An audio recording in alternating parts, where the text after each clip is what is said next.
Hi, I'm KP with Coronavirus Diaries, a channel dedicated to the documentation of a world under lockdown. And today I would like to address the fact that my last two videos had conflicting information. If you saw the Harsh Realities one, you would see that near the end, I talk about how the World Health Organization stated there's a strong possibility for reinfection. Then I followed it up with a report about how South Korea's reported reinfection was due to faulty tests and that there's a strong probability that reinfection is not possible. Now there's a new story in the LA Times and other reputable news sources that say that reinfection is possible due to a mutation of the virus. I'm going to go into why we keep getting conflicting reports in a second, but first, to illustrate my point further, let's take a look at two new headlines that appeared this week. Here's the first more popular one from May 5th in the LA Times. Scientists say a now dominant strain of the coronavirus could be more contagious than the original.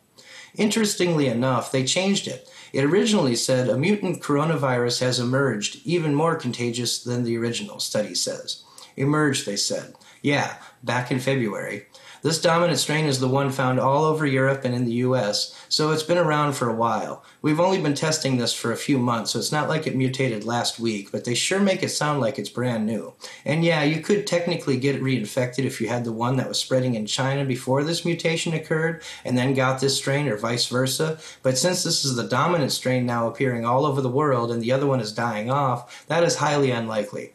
This is a very stable virus and doesn't mutate often like HIV does. HIV is one of the most prolific mutators we've ever witnessed, and SARS-CoV-2 is nothing like that. Apples to oranges. Now check this one out from May 4th in the Daily Mail out of the UK. Scientists find new mutation of coronavirus that mirrors a change in the 2003 SARS virus that showed the disease was weakening.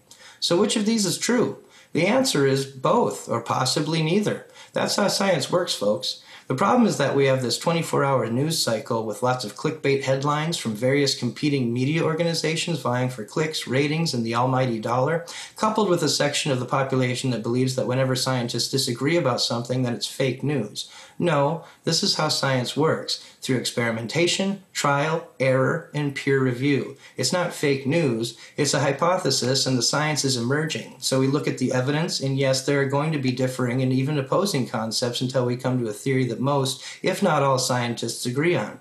To the layperson, it looks like fake news, but if you know anything about the scientific method, you would understand that the problem is not the method itself, but rather a media who jumps on every story as if it's the truth and then reports it to a public who often only reads the first story and never the follow-up, or who just reads the headlines and not the full story.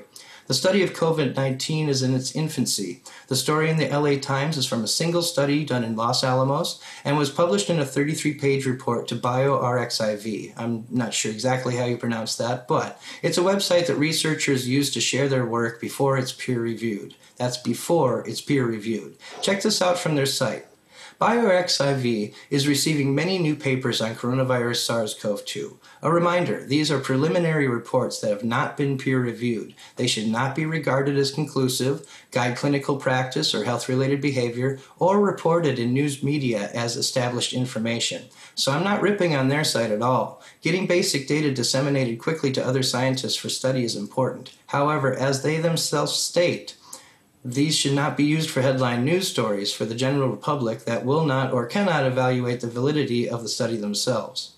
Now let's talk about the other story regarding a mutation found in an Arizona study that shows the virus weakening. They found a mutation in this study that mirrors what happened with the SARS outbreak of 2003 right before it died off. A less deadly virus has more opportunities to transmit from one person to another, so eventually deadly strains of a stable virus like this become rare and less deadly strains become more common. This is basic logic if you understand evolution. This virus doesn't have some innate desire to kill as many people as possible. It has, like every other living thing on Earth, two motivations: to survive and to reproduce. The deadlier strains will naturally die off with time because people who are dead can't cough or sneeze to spread it. Therefore, a mutation that is more contagious and less deadly is the strain that should logically win out as the survivor.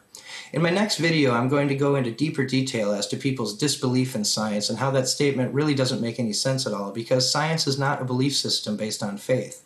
It is a method based on doubt. This may seem like an odd thing to say when trying to find the truth, but it's actually its primary strength, and I think some people need to be reminded of that. Anyway, thanks for watching and listening. We appreciate it. Please subscribe to our channel if you haven't already so we can keep this going. Stay safe out there, and God bless. This is KP signing off.